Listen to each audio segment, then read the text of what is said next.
Halo semuanya, kembali lagi dengan aku Fani Ika Septiani dengan nomor NPM 22 14 50 2149 dari kelas R5G.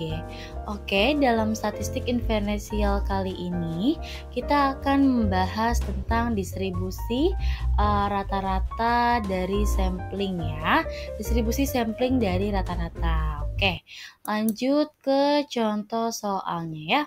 Baik, di sini saya buat contoh soalnya yaitu Toko Jaya Makmur memiliki 6 karyawan yaitu A, B, C, D, E, F dengan upah per jam ribuan rupiah 5, 7, 9, 8, 3, 4.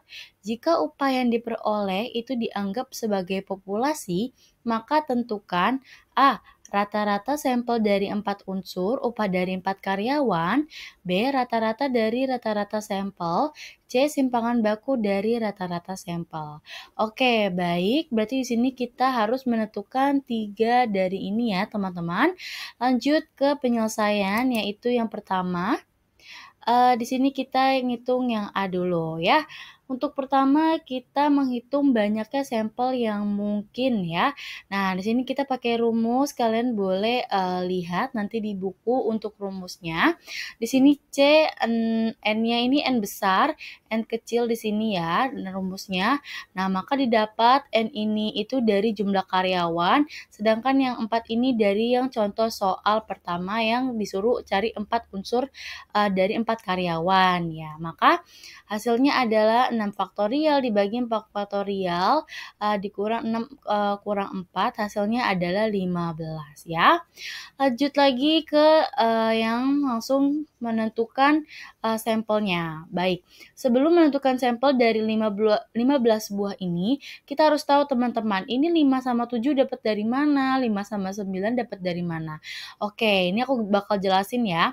Nah, ini seperti ini teman-teman, ini namanya sambung nyambung ya menurut aku. Jadi 5 sama 7, 5 sama 9, 5, 8, terus 5, 3, dan 5, 4. Seperti itu ya.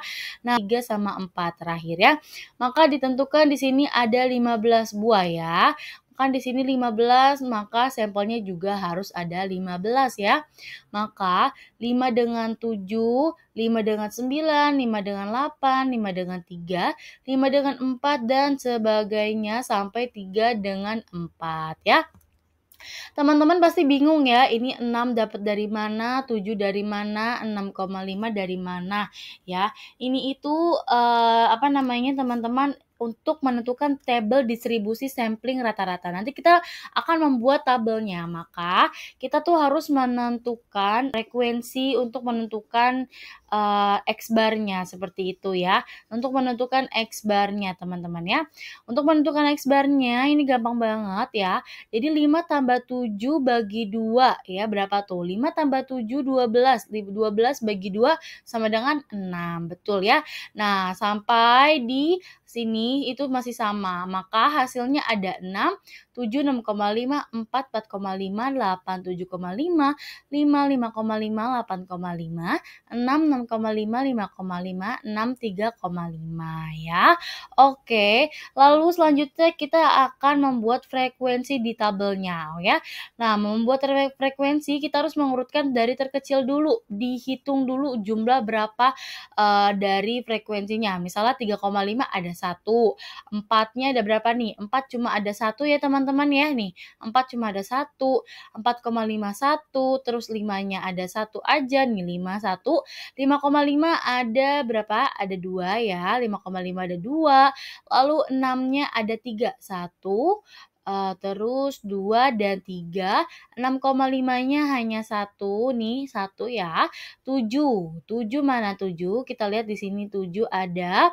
Lanjut 7,5-nya 1, 8-nya 1, dan terakhir 8,5-nya 1.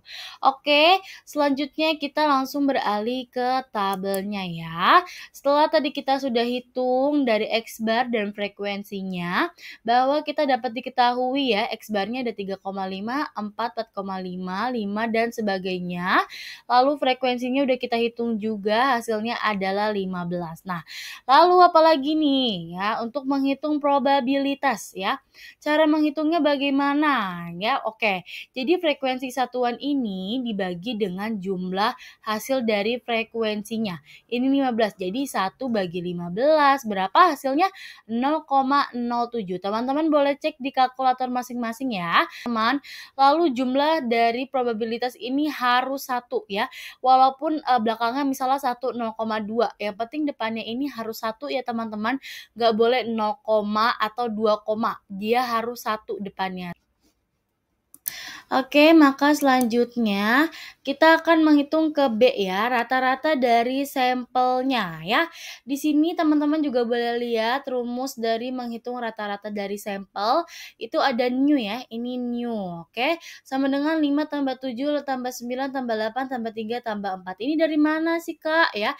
Ini dari soal yang tadi pertama ya teman-teman. Ini tuh dari yang upah dari karyawannya ada 5, 7, 9, 8, 3 sama 4 ya. Dijumlahin ya 5 tambah 7 tambah 9 tambah 8 tambah 3 tambah 4 hasilnya adalah 36 ya. Lalu dibagi 6. Ini 6 dari mana ya? 6 ini adalah jumlah karyawannya. Tadi jumlah karyawannya adalah sama dengan 6. Betul, maka 36 bagi 6 hasilnya adalah 6. Maka ditemukan new-nya adalah 6, maka new X bar sama dengan 6 ya. Lanjut lagi ke yang C-nya ya. Oke, ini udah kita di bagian terakhir ya. Kita menghitung simpangan baku dari rata-rata sampel.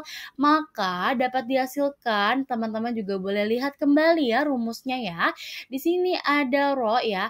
Nah, sama dengan ini akar ya. Terus kita masukin aja 5 kurang 6 pangkat 2. 6 ingat ya, 6 dari jumlah karyawan, 5 dari upah dari karyawannya ya.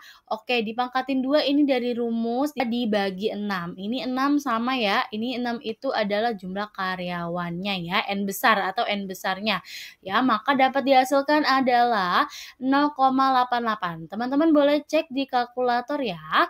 Lalu kita akan menghitung untuk rho X barnya. Karena ini masih rho yang biasa, karena X bar ini adalah rata-rata ya teman ya, rata-rata dari sampelnya.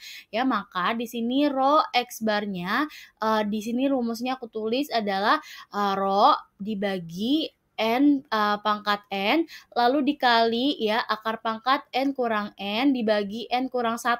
Ingat ya teman-teman, ini rumus, satu ini rumus. Maka teman-teman nanti jangan bingung satu ini dari mana, bahwa dapat diketahui satu ini adalah dari rumusnya ya. Maka kita ketahui ya hasilnya adalah 0,88. Dari mana 0,88? Ini adalah dari yang rho-nya ya, betul banget ya. Lalu akar pangkat 4 ya, balik lagi ke yang tadi pertama di A.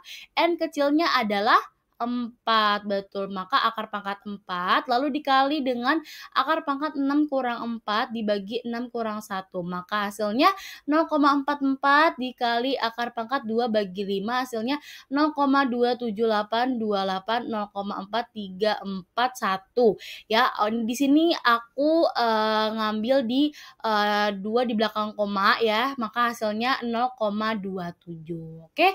Teman-teman, oke sekian ya dari penjelasan statistika inferensial mengenai distribusi rata-rata sampling.